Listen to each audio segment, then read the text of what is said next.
اس بیماری سے جان چھڑانا مشکل ہوگا. لیکن میں سمجھتا ہوں کہ بہت حد تک جو ہے پاکستان میں جو پولیو پروگرام ہے اس میں کامیابی ہوئی ہے. اگر ہم 10-15 سال پہلے چلے جاتے ہیں تو 200-300 کیسز ہوتے تھے, اور 90s میں چلے جائیں تو ہزاروں میں کیسز ہوتے تھے. ابھی اس سال اگست تک جو ہے وہ 15 کیسز ہیں, جو بہت ایک افسوسناک بات ہے, لیکن کمپیریٹیولی پہلے سے بہت کم کیسز ہیں. اس کا مطلب کہ ویکسین کام کر رہی ہے, پروگرام کام کر رہا ہے, گورنمنٹ کام کر رہی ہے, لوگ بھی تعاون کر رہے ہیں, لیکن ابھی وہ اس کوالٹی کا اس لیول کا تعاون نہیں ہے کہ ہر بچہ جو ہے وہ کور ہو جائے. میں سمجھتا ہوں یہ ایک نیشنل کاز ہے, اور اس ٹرینڈ کو دیکھتے ہوئے کہ پولیو کے کیسز کا تعداد کم ہوتا جا رہا ہے, اور مجھے لگتا ہے کہ یہ ایک ہم ہسٹری میکنگ پروسیس میں ہیں. دنیا کے پوری دنیا میں صرف 2 ملک رہ گئے ہیں, ان میں سے پولیو ختم ہو گیا تو جڑ سے یہ بیماری ختم ہو جائے گی. مطلب اگلے نسلوں میں بھی کسی کو جو ہے وہ پولیو نہیں ہوگا ایک بار اس بیماری کو ہم ختم کر دیتے ہیں. تو اس نیشنل کاز میں, اس ہسٹری میکنگ پروسیس میں ڈیزیز ایریڈیکیشن بہت بڑا نوبل کاز ہے. It's a history making. آج تک دنیا صرف ایک بیماری ختم کر سکی ہے, اسمال پاکس, اور دوسری جو ختم کرنے جا رہی ہے, جو کرنے کی کوشش کر رہی ہے, وہ پولیو ہے, جو 99% ملک کنٹری سے ختم ہو چکا ہے. تو ہمارے یوتھ کو, ہمارے سول سوسائٹی کے ریسپانسبل لوگوں کو, سب کو آگے آنا پڑے گا, سیلیبریٹیز کو, میڈیا کو, پولیو کیمپین کے لیے نیشنل کاز کے طور پہ ہمیں سب کو جو ہے اپنے بچوں کو محفوظ بنانے کے لیے آگے آنا پڑے گا. جو خدشات, کوئی بیسس نہیں ہے مسکنسیپشن کے, خدشات کے, پروپیگنڈا کے بیسس پہ لوگوں میں غلط فہمیاں پھیل گئیں, لیکن ہم جو ہے ڈفرینٹ موڈز کے تھرو, میڈیا کے تھرو, لوگوں کے ساتھ کمیونٹی انگیجمنٹ کے تھرو, ریلیجس علماء کے تھرو, 300 سے زیادہ ہمارے بہت اعلیٰ علماء کی جو ہے فتوحات جو ہے موجود ہیں کہ جی پولیو ویکسین جو ہے وہ ہر بچے کو پلانی چاہیے, اور وہ جو ہے باقی ہمارے سارے اسلامی ملکوں میں ختم ہو گیا ہے. سعودی عربیہ ہم جو ہے حج عمرے کے لیے جاتے ہیں تو ایئرپورٹ پہ ہمیں ویکسین پینی پڑتی ہے.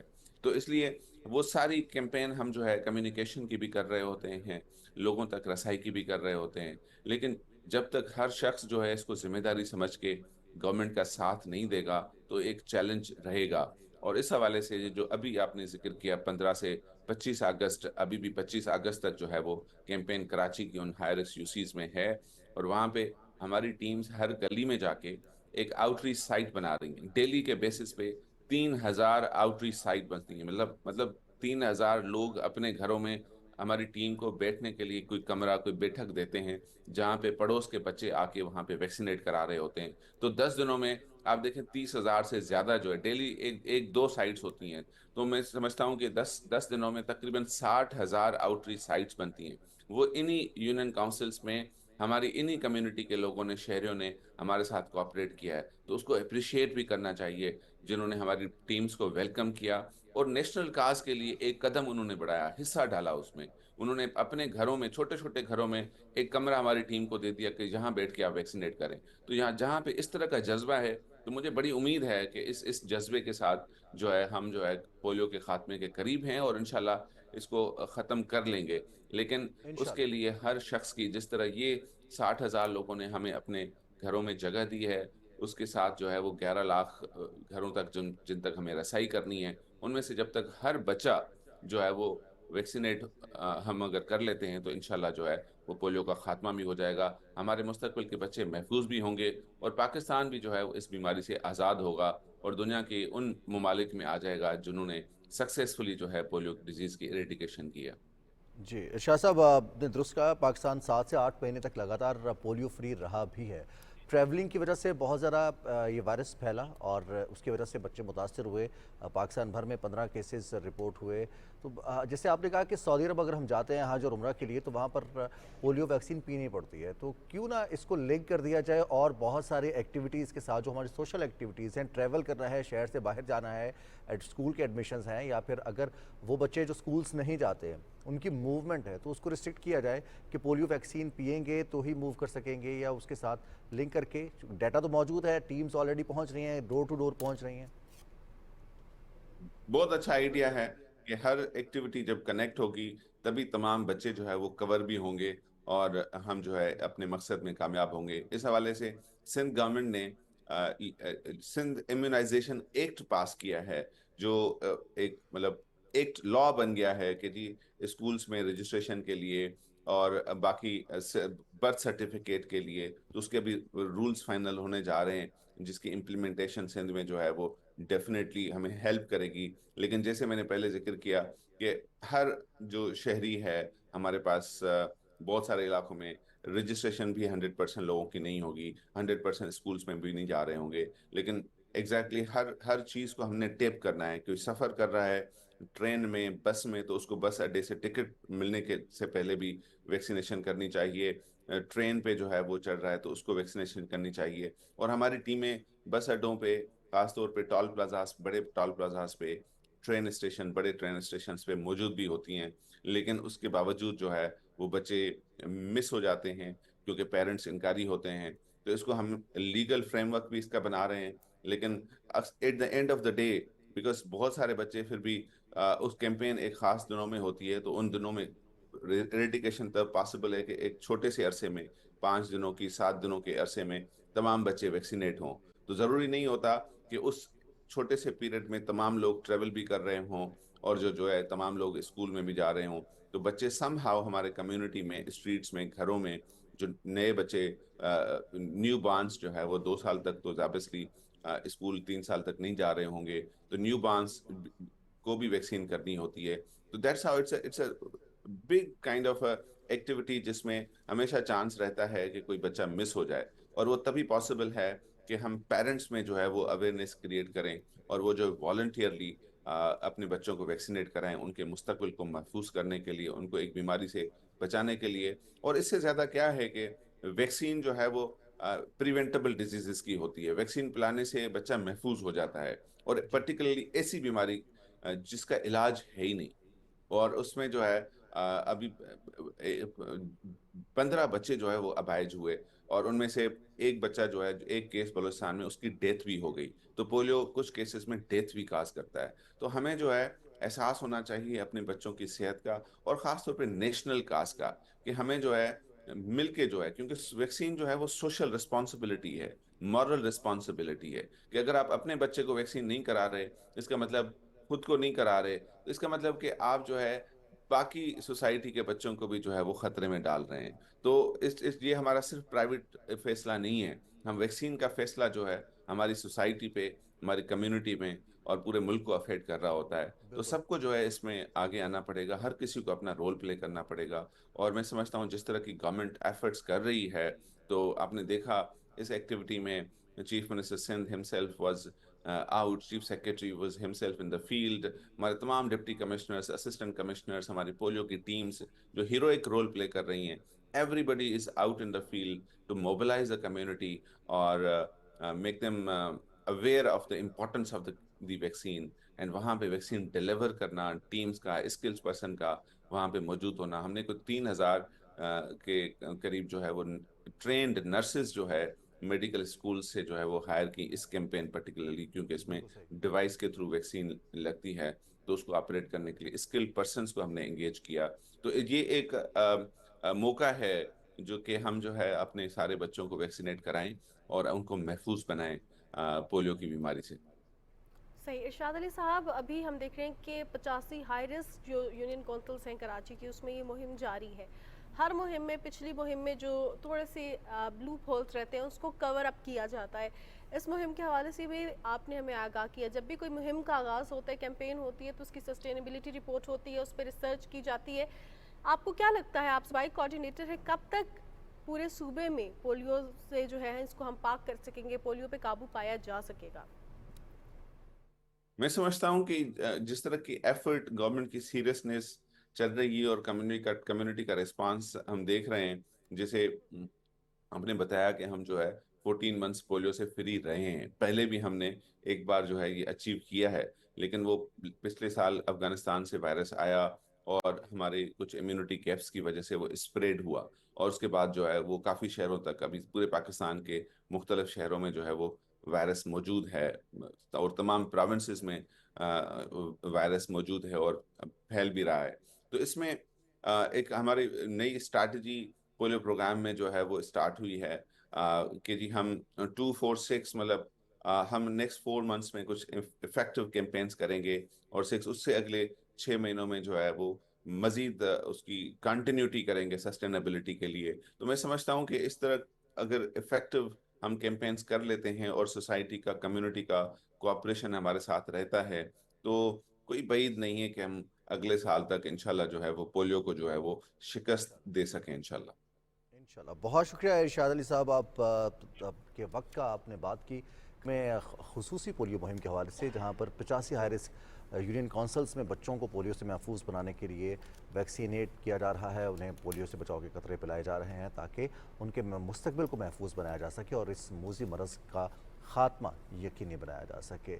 اب جہاں ہم بات کرتے ہیں اس طرح کی ایفرٹس کی جو کہ کمیونٹی لیول پر ہوتی ہیں، وہیں پر انڈیویجول ایفرٹس ایسے آؤٹسٹینڈنگ ہوتے ہیں کہ وہ تمام تر لوگوں کو حیران بھی کر دیتے ہیں، اور پھر ہیروکس ایسے ہوتے ہیں کہ سب لوگ کوشش کرتے ہیں، ان کو سراہتے ہیں، ان کی پذیرائی کرتے ہیں، اور پھر اس طرح کے ہیروکس کو شیئر بھی کیا جاتا ہے. آج کل ایک ایسی ہی ویڈیو وائرل ہو رہی ہے ہر طرف سوشل میڈیا پر خاص طور پر، جس میں اپنے دعوت ولیمہ کو چھوڑ کر ایک ریسکیو آپریشن میں پاکستان نیوی کے ایک جوان نے حصہ لیا، اور اس جوان نے جو یہ کیری آؤٹ کیا آپریشن، اس وقت وہ اپنی دعوت ولیمہ میں مصروف تھے. بالکل جناب، آپ کو یہ بتا دیتے ہیں کہ کمانڈر نعیم احمد خان SSG پاکستان نیوی ہیں، ان کا دعوت ولیمہ جو ہے وہ چل رہا تھا اور وہ بھی اس میں شریک تھے. اتنے میں ان کو کال آئی کہ وہاں پہ آنے والے سیاح جو ہیں ان میں سے کچھ فیملی ہے جس کا ایک بچہ جو ہے ڈوب گیا، اور یہ سماہنی کے مقامی جو ندی تھی سماہنی میں کشمیر میں، وہاں پہ یہ بچہ ڈوب گیا. تو جب کمانڈر نعیم احمد خان صاحب کو یہ پتہ چلا تو انہوں نے کہا کہ میری خوشیوں سے زیادہ کسی کی زندگی امپورٹنٹ ہے. وہ اپنی زندگی کا ایک بہت بڑا ایونٹ، بہت بڑی جو ہے وہ ایک اچیومنٹ ہوتی ہے، یا آپ کی خوشی ہوتی ہے. شادی کو آپ اچیومنٹ تو نہیں کہیں گے، لیکن یہ خوشی ہوتی ہے جس کو وہ چھوڑ کر گئے اور انہوں نے کسی کی زندگی بچائی. اور دیٹس ریئلی امیزنگ کہ جب ہم اپنی جو باؤنڈریز ہوتی ہیں جاب کی، جو ہماری JDs ہوتی ہیں، اس سے باہر نکل کے کام کرتے ہیں، جذبے کے ساتھ کام کرتے ہیں. اس دن بھی کام کرتے ہیں جس دن ہماری چھٹی اور کسی کی زندگی بچاتے ہیں. ہم بہت فخر محسوس کرتے ہیں کہ پاکستان میں ایسے لوگ موجود ہیں، اور آج ہمیں صبح پاکستان میں بھی جوائن کیا ہے انہوں نے. جی، عمار علی جو کہ SSG پاکستان نیوی کمانڈو ہیں اور آپ کے ساتھ موجود ہیں. کمانڈر نعیم احمد خان، آپ بھی SSG پاکستان نیوی سے ہیں. آپ دونوں کے وقت کا بہت شکریہ. عمار علی، آپ کو ہم شادی کی مبارکباد تو ضرور دیتے، لیکن اس آپریشن کو آپ نے کیری آؤٹ کیا اور انفارچونیٹلی اس بچے کی زندگی تو نہیں بچا سکے، لیکن اس کے پیرنٹس کی خواہش کے مطابق اس کی ڈیڈ باڈی کو برآمد کر لیا. کتنا مشکل تھا یہ آپریشن؟ کتنے کم ٹائم میں یہ آپ نے کیری آؤٹ کیا؟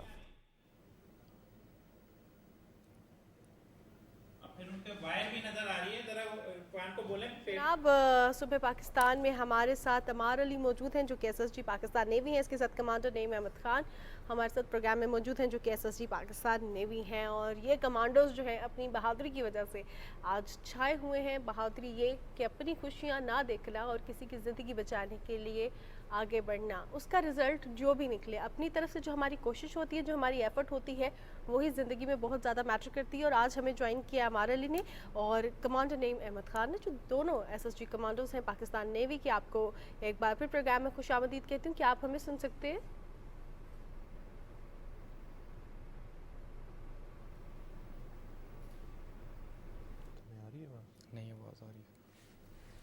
ہمارے ساتھ پروگرام میں عمار علی اور کمانڈر نعیم احمد خان پروگرام میں موجود ہے. ابھی ہم تھوڑی دیر میں ان سے کنیکٹ کریں گے. سماہنی کے مقام پہ جو ایک مقامی ندی تھی، وہاں پہ ایک حادثہ پیش آیا. ایک فیملی وہاں پہ آئی تھی، بچہ جو تھا ان کے ساتھ موجود تھا، جو کہ اس ندی میں، مقامی ندی میں ڈوب گیا. اور ہم دیکھتے ہیں کہ پاکستان کے جو ادارے ہیں، اور خاص طور پہ ایسے مونسون ویدر میں، ہم نے دیکھا کہ پاکستان نیوی بہت زیادہ متحرک ہے. ہمیں جوائن کیا عمار علی نے اور کمانڈر نعیم احمد خان نے. پروگرام میں آپ کو خوش آمدید کہتے ہیں اور آپ سے جاننا چاہیں گے اس دن کے حوالے سے جب یہ واقعہ پیش آیا، آپ کے کیا دعوت ولیمہ اس وقت جاری تھی، اختتامی مراحل پر تھی، یا ابھی شروع ہی ہوئی تھی؟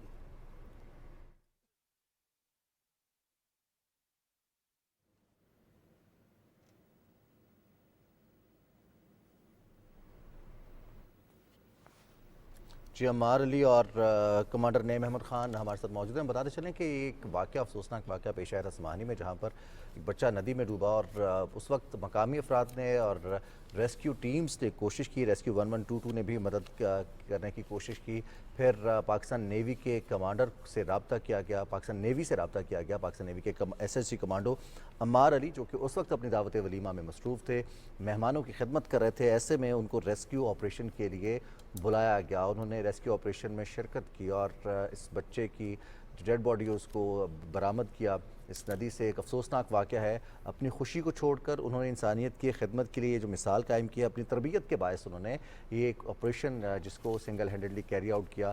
اور پاکستان نیوی اس سے قبل بھی ہم دیکھ رہے ہیں کہ اس طرح کے آپریشنز لوگوں کو ریسکیو کرنے کے لیے مختلف جگہوں پر ٹیمز موجود رہتی ہیں, باقاعدہ پروٹوکول کو فالو کیا جاتا ہے.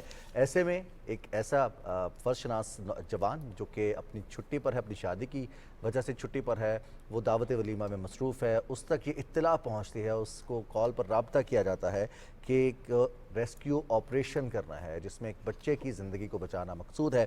لیکن وہ اپنی بھرپور کوشش کے باوجود زندگی تو نہ بچا سکے, لیکن اس آپریشن کو اس طرح سے سکسیزفل کیا کہ اس بچے کی ڈیڈ باڈی کو ندی سے نکالا اور وہاں پر مقامی لوگوں کی مدد کے ساتھ, ریسکیو 1122 کی مدد کے ساتھ اس آپریشن کو مکمل کیا, سر انجام تک پہنچایا. ایک مشکل آپریشن ہوتا ہے, اس طرح سے آپ بغیر ایکوپمنٹ کے آگے بڑھیں, اور جو چیلنجنگ ہے خاص طور پر جیسے مانور نے ذکر کیا کہ مانسون میں بارشیں زیادہ ہوتی ہیں, پانی کتنی رفتار سے آ رہا ہے, کتنی شدت سے آ رہا ہے, اس کو فیس کرنا یقینی طور پر ایک دوسرا بڑا چیلنج ہوتا ہے. یہ ہم آپ کو بتاتے چلیں کہ یہ واقعہ آزاد کشمیر کے ضلع بھمبر کے علاقے سمانی جنڈھالہ میں پیش آیا, اور وہاں پہ ایک فیملی آئی ہوئی تھی جن کا بچہ مقامی ندی میں ڈوب گیا. یہ ہم تمام لوگوں کے لیے ایک سبق بھی ہے کہ ہم نے احتیاطی تدابیر لازمی اختیار کرنی ہے. یہ مونسون کا ویدر ہے, ہمیں مقامی ندی ایک ایسی ندی نظر آ رہی ہوتی ہے کہ شاید وہ اتنی زیادہ ڈیپ نہ ہو, یا ہم جو ہے اس کو اس طرح دیکھ رہے ہوتے ہیں کہ شاید 5-6 لوگ جو ہیں وہ آلریڈی اس ندی میں نہا رہے ہیں, وہ پانی میں انجوائے کر رہے ہیں, تو ہم جو ہے وہ بیسکلی اس چیز کو اگنور کر دیتے ہیں کہ مونسون ویدر ہے, کہیں سے ڈیپتھ زیادہ ہوتی ہے, اور آزاد کشمیر کے ندی نالے ایسے ہی ہیں کہ کہیں ڈیپتھ زیادہ ہے, کہیں کم ہے, اور پیچھے سے ریلا جو ہے بڑی تیزی میں آتا بھی ہے. ہمیں اس حوالے سے جوائن کیا ہے عمار علی نے اور کمانڈر نعیم احمد خان نے, دونوں SSG کمانڈو ہیں پاکستان نیوی میں. عمار علی اور نعیم احمد, آپ کو پروگرام میں خوش آمدید کہتی ہوں.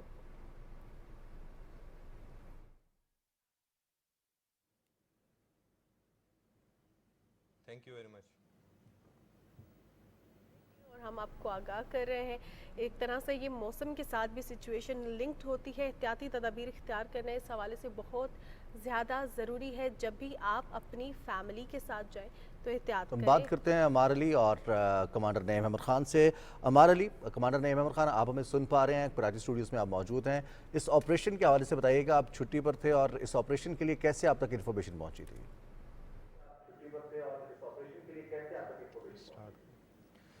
جی بالکل, میں اس وقت چھٹی پہ تھا اور میری شادی کی تقریب چل رہی تھی. مجھے گاؤں والوں نے وہاں سے کال کی ہے کہ ریسکیو ٹیمیں وہاں پہ موجود ہیں, ان کے پاس اتنی کیپیبلٹی نہیں تھی کہ وہ وہاں سے ڈیڈ باڈی کو ریسکیو کر سکیں. تو پھر جس مقصد کے لیے میں نے پاکستان نیوی جوائن کی ہے یا وردی پہنی ہے, تو وہ وقت آ گیا تھا, اور جس مقصد کے لیے ہم نے ٹریننگ کی ہے, تو پھر میں وہاں پہ پہنچا. وہاں پہ گہرائی کافی زیادہ تھی اور پانی میں ویزیبلٹی بالکل بھی نہیں تھی.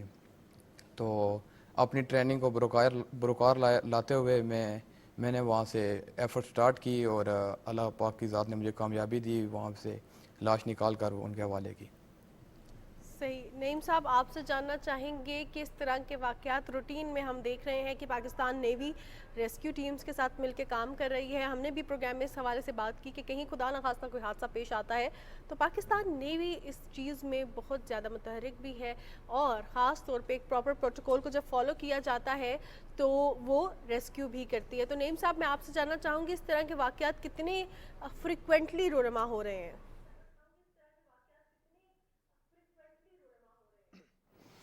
جی بالکل, پاکستان نیوی جیسے کہ سمندری حدود کی محافظ ہے, ہم جو ہے نا سرچ اینڈ ریسکیو سمندر کے اندر تو ہمہ وقت ہم تیار رہتے ہیں اور کر بھی رہے ہوتے ہیں. کسی قسم کے بھی حادثے کو ہم انیشلی رسپانس کرتے ہیں اور امیجیٹلی اس کو جو ہے نا کوئی بھی اپنی بوٹ سے, شپ سے مدد فراہم کرتے ہیں. اس کے علاوہ زمین کے اوپر مختلف ندی نالوں میں, نہروں کے اندر اس طرح کے واقعات ہوتے رہتے ہیں. اسپیشلی سمر سیزن کے اندر اور مونسون سیزن کے اندر لوگ جو ہے نا وہ گرمی کی وجہ سے